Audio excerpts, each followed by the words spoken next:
Thousand greetings, y'all. Proud Filipina Sharm Zespina here, who believes July 20th, 1969 as one of the top 3 achievements of humankind. Those 8 words from Mission Commander Neil Armstrong, and I quote, "Tranquility Base here, the Eagle has landed," still gives me goosebumps of the successful Apollo 11 mission that punctuated JFK's speech in Rice University, vowing to send a man to the moon before the end of the 60s. But in Greek mythology, Apollo had a twin, the goddess of the hunt and the moon, Artemis, after whom a new generation of space explorers and dreamers have associated themselves within a return to the moon and for the next great mission to the Red Planet and beyond. VOA's Inside Story examines their plans and challenges up ahead in this presentation.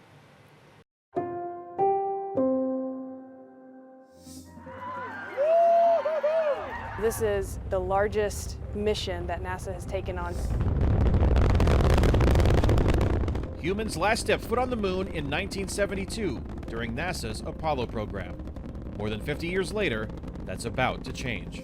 Apollo had a twin sister, Artemis, and this is our generation. And so I think it's a fantastic thing for us to be able to experience, be able to go explore and really put a presence on the moon. The Artemis Generation, now on the Inside Story.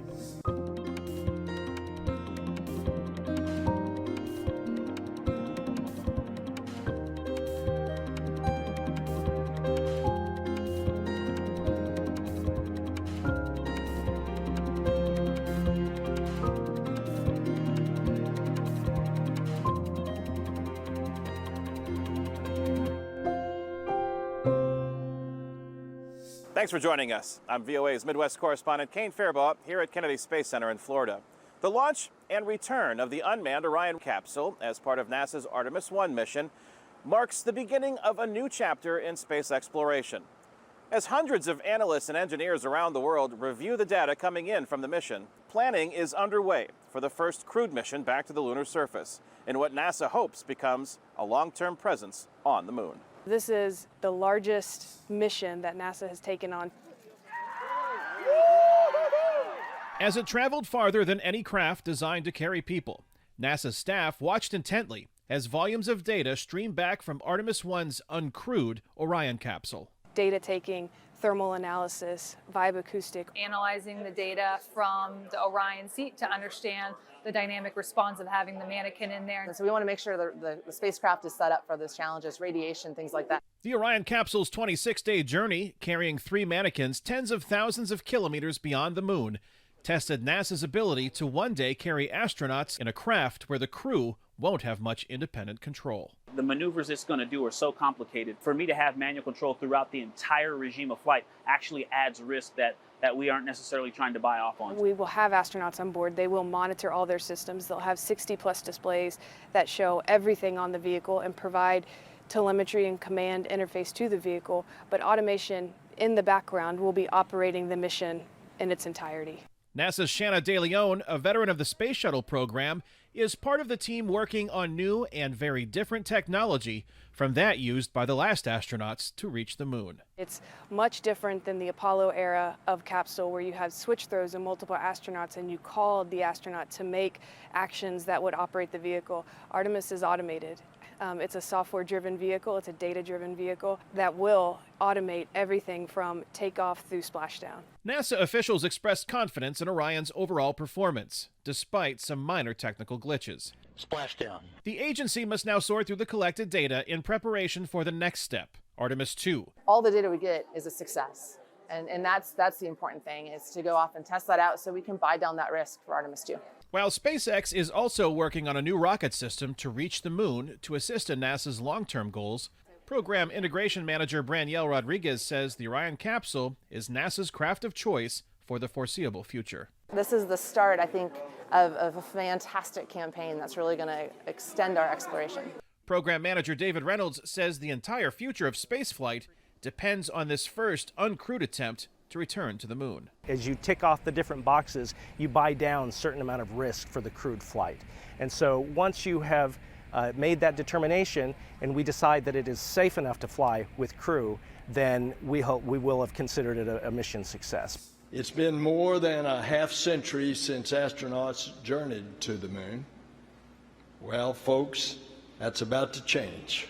Standing in Houston, Texas, before the current astronaut corps and veterans of the Apollo and Space Shuttle programs, NASA Administrator Bill Nelson introduced the four-member crew of Artemis II: Christina Cook, Victor Glover, Reed Wiseman, and Canadian Jeremy Hansen. This is humanity's crew. Reed Wiseman is mission commander for Artemis II, while Christina Cook and Jeremy Hansen will serve as mission specialists. Cook is set to make history as the first woman on a lunar mission, and Hansen as the first international astronaut to take such a journey, something NASA Administrator Nelson emphasized during the announcement. We choose to go back to the moon and then on to Mars, and we're going to do it together. Because in the 21st century, NASA explores the cosmos with international partners. Victor Glover, a U.S. naval aviator, will pilot the Orion spacecraft on the 10-day round-trip mission around the moon, testing the functions of the systems and equipment that future crews will use to eventually return to the lunar surface. In an interview with VOA before last year's Artemis I mission, Glover said he embraces the historic opportunity to be the first person of color assigned to a moon mission. People keep asking me, is it meaningful to you that little black kids look up to you and say they want to be like you? You know what? Let's be honest. I represent America. I'm a naval officer and I work for NASA. I represent America. And little white kids, little Mexican kids, little Hispanic kids, little Iranian kids follow what we're doing, because this is maybe one of the most recognizable symbols in the universe. The initiative to ensure diversity in NASA's Artemis program was outlined in the Biden administration's $25 billion funding request to Congress for NASA for fiscal year 2022, which includes the moon missions. Agency managers, including Branielle Rodriguez, embraced the mandate.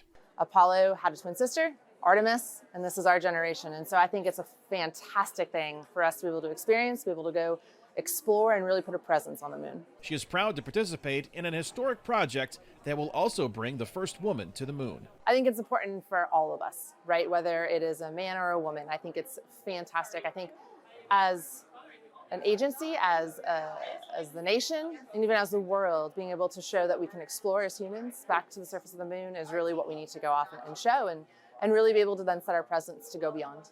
To do this once would feel like you're performing. Danielle Bell teaches marketing and communications at Northwestern University. She focuses on issues of diversity and inclusion and welcomes NASA's initiative, which she hopes is permanent. When they're transformative and not performative, that happens when the organization lives their values. Women make up 1/3 of the current group of 41 astronauts at NASA. 12 are people of color. While 16 are experienced pilots, the rest are experts in fields such as geology, medicine, and engineering, bringing professional diversity to the Corps. What I can appreciate about this mission is that it's not just about diversity. It's not just about representation. You've got an entire pool that is of diverse backgrounds, right? So check that box. Not only is the makeup historic, the crew of Artemis II could also venture farther in space than any humans before them, traveling over 1 million total kilometers in a path that extends well beyond the moon before returning back to Earth. NASA says the exact distance and plan depends on a number of factors, including the date of the actual mission launch. So, am I excited? Absolutely. But my real question is, are you excited? At the end of the NASA ceremony introducing his crew, Reed Wiseman expressed the determination of the agency to further its goals in space despite repeated delays and cost overruns. 3 words that we keep saying in this Artemis program: we are going. And I want everybody to say it on 3. 1, 2, 3. We are going! NASA hopes to launch Artemis II as early as November 2024, with the first mission to the lunar surface as early as 2025. The European Space Agency has selected 7 of its astronauts that will train side by side with NASA astronauts in the Artemis missions returning to the moon. One of those ESA astronauts is Germany's Alexander Gerst. In the lead up to the launch of Artemis I, we talked with Gerst, a geophysicist and veteran of several missions to the International Space Station, about his hopes for Artemis. How do you feel at this moment on the precipice of what's about to happen? How do you feel right now, knowing that this is a possibility? Yeah, and to be honest, I think it's quite exciting to be here. Usually as an astronaut, you get more and more calm the closer you get to your launch. Many people think it's the opposite, but actually, you know, your biggest worry as an astronaut is that something gets in the way between you and the launch. You break your leg or a technical problem. So the closer you get to launch, even in the last minutes, you know, this chance is getting smaller and smaller now, and I'm going to be on my way soon. So usually we get calmer the closer we get to launch. There's, of course, our hardware on board from the European Space Agency. We want to make sure that we do our stuff right. We're on the critical path to NASA's strategy to go to the moon, so we want to really make sure that this works. So lots of stuff coming together, and to see this as an astronaut, where usually you're used to have some control, right? You're controlling a vehicle, you're controlling a spaceship. That makes us calm to know that we can do that. Just standing there, not being able to do anything, that makes us a bit nervous. The Orion spacecraft is very automated, almost fully automated. Does somebody who's in it want more control of the spacecraft, or is the automation something that you welcome? Well, automation does not necessarily mean no control, right? So I think it's a good thing that we don't have to fly the spacecraft with 2 joysticks manually without any assistance, because that's actually difficult and dangerous. And I mean, it was one of the highest risk activities of the Apollo program. So having automation for things that the computer can do better than the human actually really helps a lot. And it allows the human to take decisions that are more important, like more high-level decisions. Nevertheless, there will always be, in any kind of spacecraft, the necessity for a human to be able to take high-level decisions and control what the spacecraft in general is doing, right? You want to be able to do a mission aboard. You really need to know what to do when something goes wrong, when the computer fails, right? What is then? What if you have an oxygen leak? What if you have a fire on board? Things like that will always require human interaction. And so having a highly automated vehicle actually allows us to train more on the things that are quite important for the mission success, or even to prevent the loss of life. How tense is the wait to find out if or when or how you will have the opportunity to participate in the Artemis program? Well, also one thing that you have to get used to as an astronaut, which is hard for us because we're typically not the people who have a lot of patience, is that you actually need to develop some sort of patience. Some colleagues of mine were called in the astronaut corps and then waited for 14 years before they flew. So really you have to sometimes take a step back, take it easy, and just see how things come along. Just the thought of me sitting on that rocket sometime flying to the moon is a very exciting thought. But I know, it's nothing that I can change other than being ready for it. My colleagues and I from the European Astronaut Corps, we're all qualified to do this. We have enough experience to do this. So it's not about, who's the best, or is he better or she better than me. It's, there's a lot of other decisions come in, political decisions, which play a role when you have an agency with 22 member states.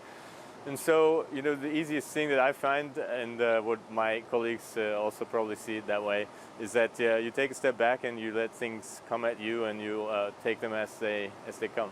This is broadening the cultural inclusion in this entire endeavor. And do you see that being from Europe? Do you see the excitement that it's generating? One of the most important parts of this mission is that it's internationally brought together. That's this huge international cooperation, which is good for many reasons.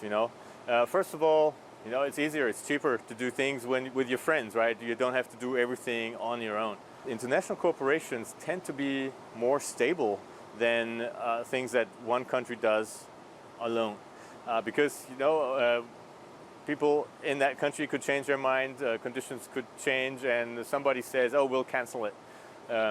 It's harder to do when you have international partners who you would disappoint with that, and who would fail the mission because you pulled out. So in the end, it's often more stable, and we see that with the International Space Station. I am very sure that one of the reasons why ISS was so successful is that it was such a big international cooperation, and nobody could really pull out, and nobody did, and now it works. And now, because of that, we're harvesting all that scientific results that come down now more than ever, right? Right now we're in the sort of the golden age of ISS where everything comes back because we pulled it through up to this point. And I'm pretty sure the same thing will happen with the Moon Corporation. I've seen many programs in my time that I worked with ESA and NASA. I've seen many programs being sort of brought up and then canceled again, unfortunately. For this one, I feel there's a different vibe. When I go through the corridors of NASA, people talk about this one differently. And I think that's part because of the international cooperation. Is the general public invested enough in this effort, in this endeavor? You know, can you get a sense of that? You know, are people generally well educated, well informed, and interested in this? Well, it's always, I think, our duty to make sure the public knows better and more about this project because it is fascinating. And in Europe, we of course have the challenge that we need to integrate 22 member states and 22 different sort of parts of the culture, making sure that everybody understands how important it is to fly to space, that we're bringing actually benefits back to Earth that are worth it, that are worth investing that, and that actually investing in space is something that pays back many fold later. And that is something in Europe that we can easily calculate. So for human spaceflight, a European ESA citizen invests, and it's much less than actually citizens in America. Unfortunately, we only invest €1.50 per person per year, but the payback is way bigger, of course. We can calculate this for European space industry, benefits a lot tremendously from those investments, and of course through that capability we have a seat at the table. It's taken more than 50 years for people to go back to the moon. Do you think we will see people get to Mars in our lifetime? It would be important for us as humans to fly there, that's for sure. We have a lot of questions that Mars can answer us. For example, are we alone in the universe? Do we have sisters and brothers out there? Mars can potentially answer us that question in our lifetime, and I think that alone is a very exciting thought. But also it tells us about climate, how to protect Earth. Mars was once a potentially habitable planet. It had liquid water, a dense atmosphere, but now it's dead. It's a desert with not much possibilities for life. What happened there, and how can we prevent that the same happens to Earth? Alexander Gerst, it's great to be able to have the chance to talk to you at Voice of America. Thanks for joining us here. We wish you the best, and Godspeed to you, and good luck. Same to you. Have a great launch. Expanding the reach of NASA's Artemis mission is a unique program the agency is spearheading that is partnering them with college students around the country who are developing the next generation technology that will transform the way astronauts live and work on the surface of the moon and also on Mars. Northeastern University student Andre Neto Caetano watched NASA's Artemis 1 launch from Kennedy Space Center in Florida live on a device in the lobby of a hotel across the country in California. I just kind of had like not a flashback, but a flash forward, I guess, of seeing maybe Artemis 4 or something, and Cobra is like part of the payload and it's being deployed on the moon to do what it was meant to do. Artemis 1 launched the night before Caetano and his team presented their crater-observing bio-inspired rolling articulator, or Cobra, rover project in NASA's 2022 Breakthrough, Innovative, and Game-Changing, or Big Idea Challenge. The big challenge for Caetano's team was impressing judges assembled in the remote California desert. They were skeptical that the mobility solutions that we were proposing would actually work. A skepticism born from the simplicity of their design. A robot that moves like a snake, and then the head and the tail connect and it just rolls. NASA's Big Idea Challenge and the associated prize money prompted teams of college students to develop solutions for the agency's goals in the upcoming Artemis missions to the moon. Extreme lunar terrain mobility. Northeastern's Cobra can uniquely move through fine desert sand, similar to the dust or regolith of the lunar surface, to probe the landscape for interesting features, including ice and water. They never could sort of deploy a robot, a ground vehicle that can sort of negotiate this environment, can get to the bottom of this crater and look for ice water content. Professor Ali Reza Ramazani advises Northeastern University's team developing Cobra and is experienced in designing robots that mimic real organisms. So with like him building like a robot dog and a robot bat and things like that, we knew we wanted to kind of have some bio-inspiration in our projects. Ramazani hoped Cobra's simple snake design could win over judges in NASA's competition. Our robot sort of tumbled 80, 90 feet down this hill and sort of, that impressed the judges. We did this with minimum energy consumption and within like 10, 15 seconds. Cobra is cost-effective too. Perhaps if you want to have a space-worthy platform, is going to be in the order of like $100,000 to $200,000. You can have many of these systems. So the fact that Cobra is super light kind of brings benefit to it as well. The Northeastern team's November demonstration of Cobra in the California desert put to rest any lingering skepticism, sending them to the top of NASA's 2022 Big Idea competition, and hopefully, in the not-too-distant future, to the top of NASA's SLS rocket system on its way to the moon. I'm not saying this. Our judges said that it's potentially going to transform the way that future space explorations would look like. Which is why, despite his impending graduation from Northeastern University later this year, Caetano plans to continue working on Cobra. Because we kind of all did this together and we brought it to life together, so the idea of just fully abandoning it post-graduation probably doesn't appeal to most of us. In some way or another, we still want to be involved with the project and making sure that what we started, we're still the ones that put it on the moon at some point.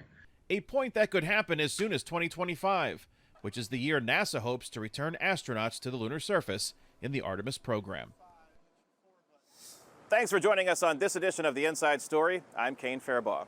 You can visit us on Instagram and Facebook at VOA News.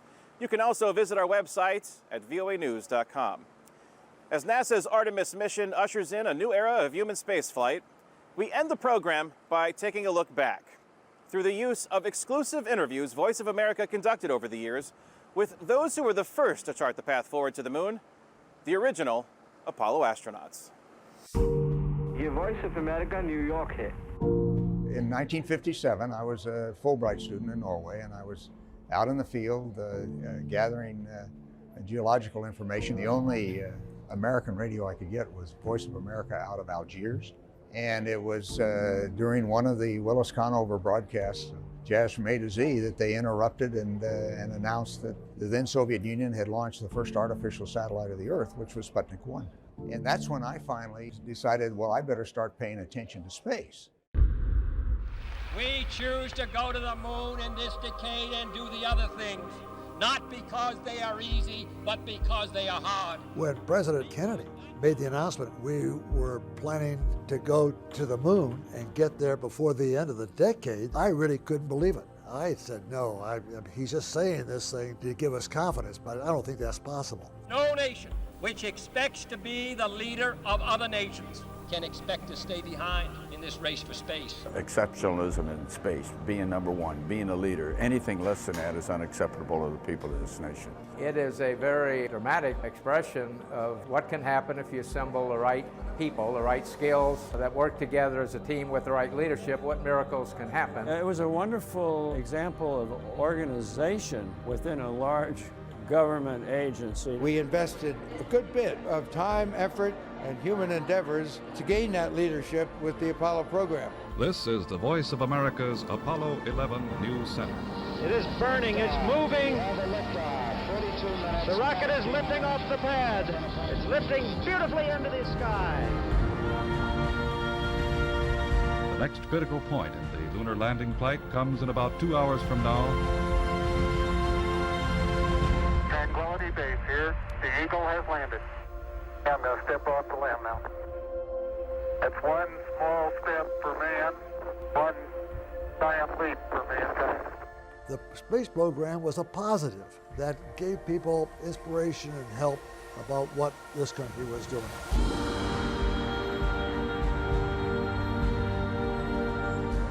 Houston, we've had a problem. Apollo 13 was what a prepared team can do. The team that was trained to handle emergencies like that and like many other things did their job with great credit. I was the flight director for Apollo 17 when Gene Cernan and Jack Schmitt lifted off. We read a message up from the president that basically stated this may be the last time in this century. This was a very bittersweet time for us because we were surrendering our drive as a nation to be explorers.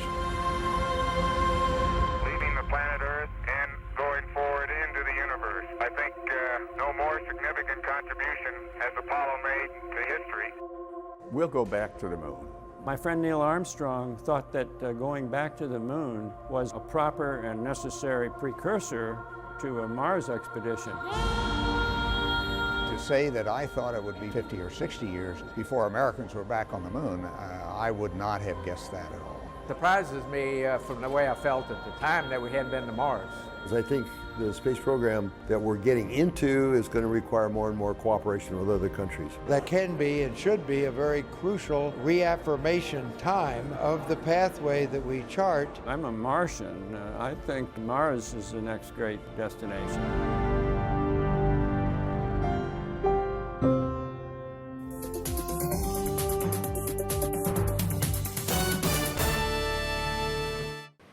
What an inspiring tale of hope and action.